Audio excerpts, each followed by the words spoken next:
$1,400 a month. I get $800 a month goes towards rent, and I still am only qualified to get $225 in food stamps. I have a 6-month-old. I have no other way to make income. I'm sitting here not even able to pay my rent in 2 days because my soon-to-be ex-husband is screwing me around on money that he is supposed to be sending me. He has financially abused me to the point that I have been stuck in physically abusive situations every single time I've tried to leave him. He does it on purpose. He knows that he keeps me in that situation, and I will not be able to get away from it. And he thinks that the longer he keeps me in it, the more likely I am to just give up and go back to him. Tell me how in the hell it's normal and right for someone who makes $1,400 a month and not even court-ordered alimony payments yet. $1,400 a month. I get $800 a month goes towards rent, and I still am only qualified to get $225 in food stamps. I have a 6-month-old. I have no other way to make income. I am fully disabled. This right here, that never healed right. That is from abuse. That is from someone deciding that my body was their punching bag. And I am still trying to heal from that. Get $225 a month in food stamps. Man, this is crazy. So I was sent this video by this woman. She sent me the video. She tagged me in it, I should say. So I went and watched them. There's a few of them. She had made like about 4 of them in a row. And I was like, damn, like after I saw this one, I was like, damn, I'm just doing the math. I'm like, damn, the system is crazy. And then I instantly start doing, I'm like, where's the dad? Why isn't he, like what, how could you, unless the man is like not alive, which he is alive, as far as I know, how could you not pay? How are you allowing the mother of your child to live in these conditions? And I'm very sensitive to this stuff because of how I grew up and because of how my father treated me. I don't think I'm biased at all. I just think I'm sensitive to it. It really happens. It really is terrible. You know what I mean? Like I don't think I make the issues any worse, but I am definitely like really sensitive to like women being abandoned by the fathers of their children. I'm very sensitive to like the men abusing the children and the women and stuff. I am like I'm sensitive to that. I'm hypersensitive to that now. Like I probably wasn't growing up because I didn't fully process what went on in my house and what went on with me and my family. But as I got older, the older I get, I'm becoming like more and more sensitive to this stuff. So when I come across this type of content, it like triggers something inside of me, and I instantly start I get enraged because you can see how everybody and everything, every apparatus is failing women. Right? It's just like the system doesn't care about women and children. Men don't care about women and children, period, point blank. And why? And so why, like, where are men getting off, men constantly talking about how terrible women are and how bitter these baby mamas are and all of this stuff. And this be their baby mamas. Like their baby mamas are living in squalor, struggling. Like just to feed not only herself, but her child, that is his child. And the dad is nowhere to be found. And that's frustrating.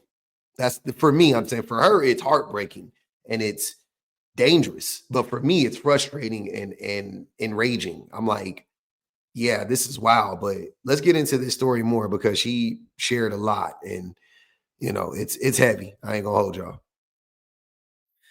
$225 a month, and WIC only gives me 7 cans of formula for my daughter. I have had to spend almost $600 this month on just formula and stuff for my daughter to eat because WIC doesn't cover anything. Doesn't make sense. I'm sitting here not even able to pay my rent in 2 days because my soon-to-be ex-husband is screwing me around on money that he is supposed to be sending me. And I had to use part of the rent money that was sent to me to pay for formula for my daughter. $300 of my rent money for formula for my daughter because WIC doesn't cover even 2 weeks worth of formula once your child is 6 months old. Just by the way. So I go to the comment section of these videos, and of course,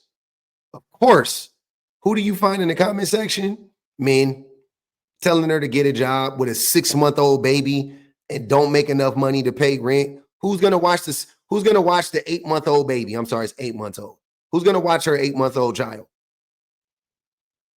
They're literally telling her to get a job, like she's being lazy, which I don't even give a fuck if she's being like I don't know if you guys know. I don't care. I don't give a fuck. That baby needs to be taken care of. The mother needs to be taken care of. That's just reality. These be the same men that be out here talking about how, women don't want to have babies no more. And, they're against the 4B movement and all of that stuff. And they're just against movements in general and ideas in general and concepts in general, where women are saying that they don't want to have kids and they don't want to be in relationships with men.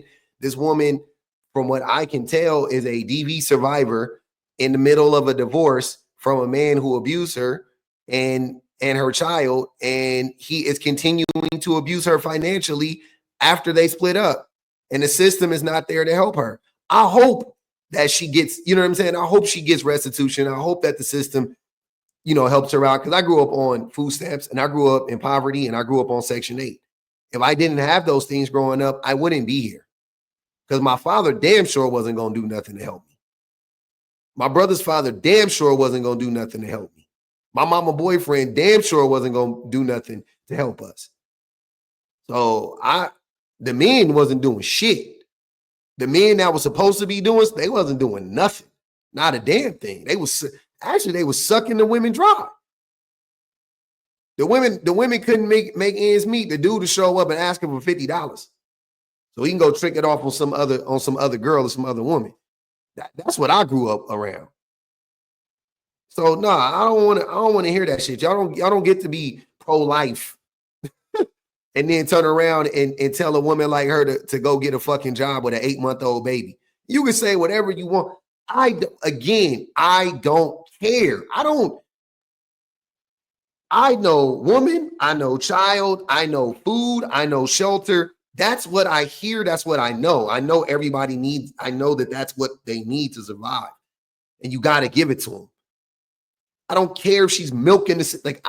I'm saying, and I don't believe that she's doing it. I'm just saying, let's say that that's the case. I don't care. We have enough money as a nation. That man first. Time out. First, the father needs to do it. Then the government needs to help. Because here's the thing. To me, I look at this stuff like an insurance, a situation with insurance, like a hit and run, or I don't know, like like an accident, right? So to me, they should make her whole. The government should make her whole in the meantime, and then they should go after the father on the back end. That's the way that I think the system should work. It shouldn't be, which I think it does to some extent. Don't get me wrong. I know that that's what they do to some extent, but I think it should be that should be like law automatically. It's like, boom, child, mother. What do they need to survive? Give it to them right now. Give them housing, give them or vouchers or whatever. Get them set up. And then we can worry about everything else on the back end. We'll investigate further. We'll see if she's scamming, whatever. We'll figure all that out later. But right now, let's make sure that this baby and this woman is taken care of. But I'm not shocked, or I'm appalled, but I'm not shocked to see the men in the comments telling this mother to go get a job. I'm at a loss with all of this. I'm exhausted.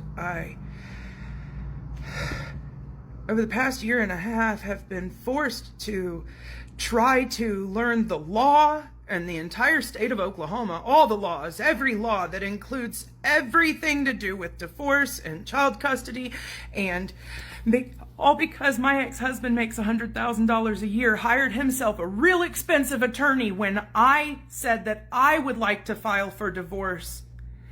Then he decided he wasn't going to continue paying on the house that we were 4 years into a 10-year rent to own. And instead of me having the option to keep the place and him help me continue paying for it, I didn't even know that the law says that I should have access to the money in our accounts. Oh no, the second I said I needed a divorce, that I wanted to do something to take care of me because I spent 20 years being treated like I didn't deserve love, being treated like I should be happy because somebody wants to spend money to help me out, but that's all. That's all. There was never any kind of emotional connection. And I, for years and years, was pushed to the point that the only way that I could have any kind of intimacy was because our marriage was open, because he chose that he would rather have an open marriage so that I could get intimacy somewhere else and stay together, rather than to learn how to be intimate together, rather than to learn how to be together, period. That was his choice over and over and over again. Even though multiple times I tried to go back to monogamy, there were 6 months, sometimes year and a half, where there would be no intimacy between us whatsoever, no matter how much I tried. The only way that it would ever actively happen is if I broke down sobbing because I felt disgusting, and then he would finally take pity on me. 20 years of this. 20 years of this. But I'm loud, so he can paint me as an angry person. I'm loud, so he can paint me as crazy. I'm done.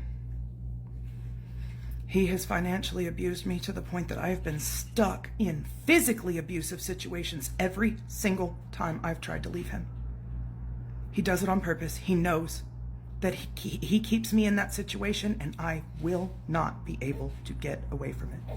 And he thinks that the longer he keeps me in it, the more likely I am to just give up and go back to him. Except that this final time, he is now being held to account by his parents. Because the divorce actually got filed this time, he is being forced to go through with it because he won't go against his mommy and daddy. Except that he lied to them for years and years and years about everything, and forced me to keep those lies straight, because every time we'd go over to talk to them, it was, they'd ask him questions and I'd look to him to answer, and he would lie. And what am I supposed to do in that situation, sitting there in front of him and his parents in a state where I have nobody else around me? Nobody. Constant. Years and years and years. Every single time I wanted to go to college. We didn't need me to go to college. Well, no, I make enough money. What's wrong with you? You don't need to go.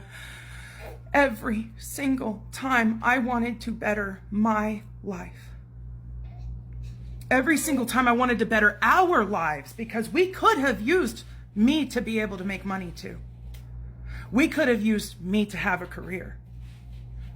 But it was every single time that I tried to do something, I would only be able to qualify to do things like DoorDash and extremely physical jobs that are not something that I can actively handle. And every time I want to go to school, we couldn't afford it. We just didn't have the time, didn't have the ability, nothing. That man married me He proposed to me by telling me, hey, I'm going to Kansas because I'm in the Army and they have stationed me in Kansas, but I don't want to go by myself. You need health insurance. I know you need health insurance because you've never had good health care. And he knew that I needed help back then. This was in 2007. Sorry, I'm trying to fix my baby girl. Here you go, sweetie. You got your stitch? That's not good enough? Okay, here. How about that? I'm sorry. Listening to her story is so common. And I know it's her story. I don't want to take away from it, but it's all too common. The isolation, the financial abuse, the lack of intimacy, the disregard of needs, the fear tactics, the making himself seem like he was a good person to everybody else but her, the neglect, the physical abuse, like all of it. Like it's textbook. I could it's never happened to me, but I could write a book on it now. Just from the countless stories that I've heard women tell. It's ridiculous. And it's like, are all these women lying? Am I to believe that all these women are just making all of this stuff up? They're all just lying, right? Like publicly on these men who she's making this. She has a husband or had a husband or somebody. She is stating all of this stuff publicly. She could be lying. I'm saying, I'm not denying that, right? Because I don't play the absolute game. But doesn't her story sound eerily similar to thousands, if not millions upon millions of other women's stories? You know what I mean? Like it fits. It's like, okay, yeah, that's how abusive men do it. Yeah, they isolate, they financially abuse. Eventually, they start to physically abuse. They emotionally abuse the whole entire time. They trap women all the time. He trapped her financially first. She said in another video, she's 38. She said this was 18 years ago in 2007. So she was 20 years old. They were already dating. She said they've been together for 20 years. So she's been with them since she was 18 years old. So 2 years into the relationship, 18 years old, she's 20 years old now. All she has known thus far is this boy. He's going to the military. He offers to take her, away from whatever situation she was in, which I'm sure wasn't a good one because she didn't even have health insurance, and basically trapped her, and then wielded his power throughout their relationship to keep her in a subservient position. So he can have a whipping boy whenever he wanted to, or whipping girl in this case.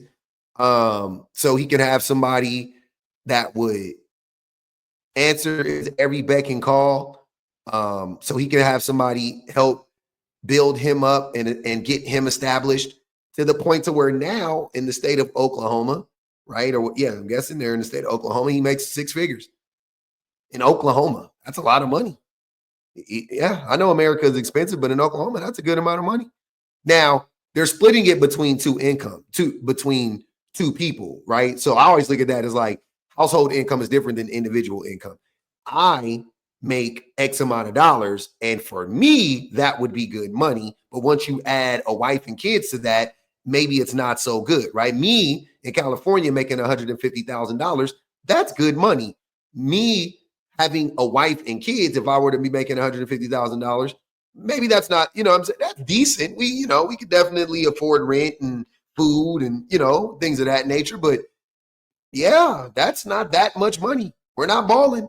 That's $275,000 a year jobs, or an 80 and it's an 80 and a 80 and a 70, a 90 and a 60. That's good. That's decent. Southern California, Northern California, doesn't matter. Decent money. So yeah, in the state of Oklahoma, $100,000, that's good money. They're not rich, to her point when she was saying like we could have used my income. We could have used my education. We could have been in a better, yeah. And he's just now making that, by the way. He ain't like he been making it for 30 years. He just now, he just started making the money, I'm sure. This is sick, man. And then after he abuses her, all she needs is some help with her child, the woman who you were in a marriage with, the woman who took care of you. Now you want to abuse her further financially. And I guarantee you, if you listen to him, he will spin a web of lies about how terrible she was and about how she never, usually the thing is how she never wanted to sleep with him, even though she's saying right here that was actually a problem that he had. He didn't want to sleep with her. He opened up the marriage so that probably he can go sleep with who he wanted to sleep with, and so she could sleep with who, and so that she would get her into intimate. I hate saying intimate, but sexual needs met, right? Because that's not intimacy. You can have sex without intimacy. I would venture to say kissing is more intimate than sex, right?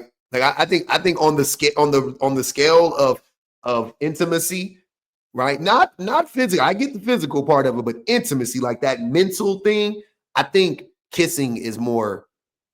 You got to like a motherfucker to kiss him. You know what I mean? Like to want to kiss them. I'm saying, like, yeah, you got to like a motherfucker most of the time, right? Like, but people, SWs and Johns, they hunch and don't kiss. They can do that shit. Glory holes. Their glory holes exist, right? Men just stick their wang dangs through holes, and who's ever on the other side of the hole, they do whatever they want to do. So yeah, there's all types of stuff. But yeah, this is very, very telling. It's very common, and it's very disgusting.